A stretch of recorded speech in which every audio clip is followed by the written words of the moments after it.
So I'm camera shy. But I gotta share this. And this is hard. I haven't figured out how to share this yet. So I just gotta blurt it out. This is hard. I just had a baby 6 months ago.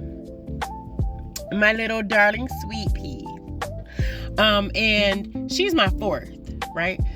So, I nursed my other three. And I thought I was like the nursing milky mama. I was all of these things. I overproduced milk with my other three children. Like an overabundance of milk. As a matter of fact, I had mastitis. Gosh, I can't even tell you how many times I've had mastitis because I just overproduced milk. So here I am thinking, I'm a pro. I am proficient. I am a professional. We got this. We got this in spades and in the bag. She was born 4 pounds, 6 ounces. So when I had her, she wasn't able to latch. But I was like, it's okay. I'll pump until she's able to latch. We got home and we got into our little routine, but she just could not latch. It's fine. I'll just pump. Something happened and we caught a little head cold or something like that. And so my milk began to wane and I was like, it's okay. This happens. This is a part of it. It's okay. Hopped on TikTok, started trying all of the little methods, all of the little things that everyone was suggesting. Nope. My milk supply crashed. For the first time, I was not able to nurse my baby. Devastation. I was devastated. I cannot tell you. I mean, I didn't even get postpartum. I got devastation. I was devastated that I could not nurse my little baby girl. My eldest daughter nursed for 16 months. My first son nursed for 19 months. My second son nursed for 20 months. And I intended to nurse her for 24 months. I wanted to nurse her for 2 years. She didn't nurse 2 days. She didn't nurse 2 times. I got one time that I was able to nurse her. And I remember I messaged, don't cry. I messaged a friend, Sister Alexis, and I was like, she's nursing. I was rejoicing. I was so happy. That was her only time nursing. And so I was like, okay. I was crying and I was sad, but I was like, I got to do something.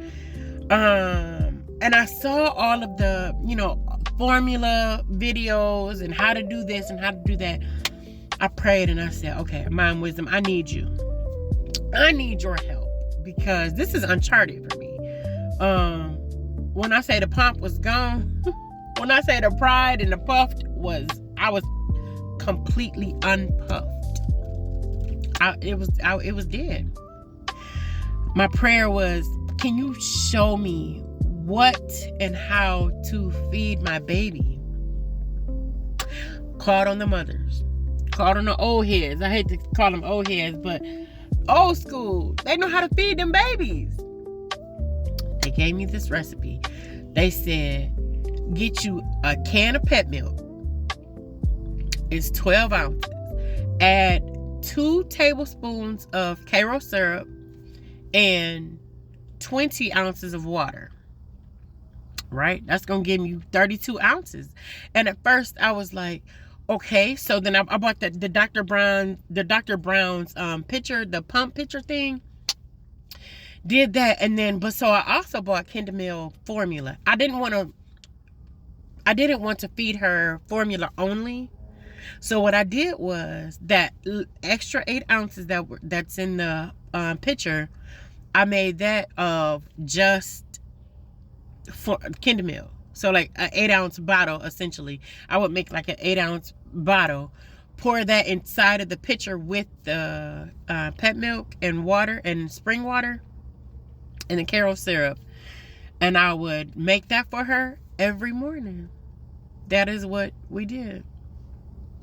She's 6 months old now. So when I say that baby smashing now, she enjoys her fruits and vegetables. Another great tip that I learned was when you do introduce table foods, start with veggies instead of fruits and vegetables.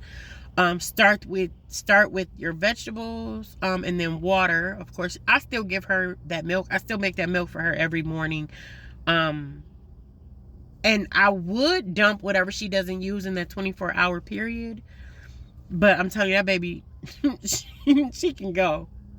She eats about 2 jars of food. I mix it with cereal and her meat, along with sometimes 6 and 7 ounce bottles. And she puts it all away. What did I learn from this, though? The first thing I learned was not to panic. Because I was panicking. I think out of it. I love to panic. And I have to teach myself not to panic. It's out of my control. There was nothing I could do. I still cry. Because I wasn't able to nurse her. We still bonded beautifully. She and I have a beautiful relationship. But I will say, oh, this is so hard. Ooh, I gotta spit it out. Hold on.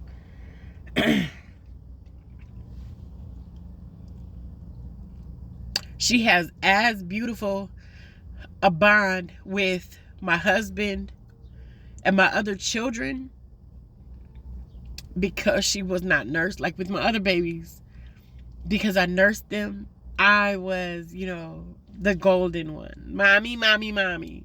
They took to mom. They responded when I walked into the room, where Sweet Pea responds when everybody walks into the room. Whew. Sweet Pea loves everybody. She's the golden girl. She has a beautiful relationship with her brothers and sisters. Her dad, she lights up when she sees her dad. And with my other children, I was so used to that just being me. When I walk into the room or when they smell me, they have like that reaction. Sweet Pea gives her love to everybody. And I am grateful for that. It just hurts because I thought that nursing my children was the only way. I didn't ever want to rely on any other means of nourishment, means of comfort for them. I wanted it to be me. But my plan is not always the Father's plan. I don't know why this happened. I have an idea. I keep thinking it's because, I'm in my 40s and my body is just different now. Okay, son. Okay. Look, you see that light? The sun just came from behind the clouds. And that's how the Father does. He just shows me, like, as much as you love Sweet Pea, I love you even more. I provide. He provides. And I'm grateful. Took her to the doctor. He was like, she is thriving. She actually enjoys that milk. And now, like I said, now that she eating, baby girl puts it away. And she's fine. She's totally fine. I was like, oh, but if I don't nurse her, she won't be fine. She's fine. She's fine and she's thriving. And we're all happy. Dear younger years, reach for wisdom, not comfort, not the way that you've done it, the way you've planned it. It's not going to always be what it has been. It's not going to always be what you want it to be. Let it be wise. Find wisdom and do it. Shalam.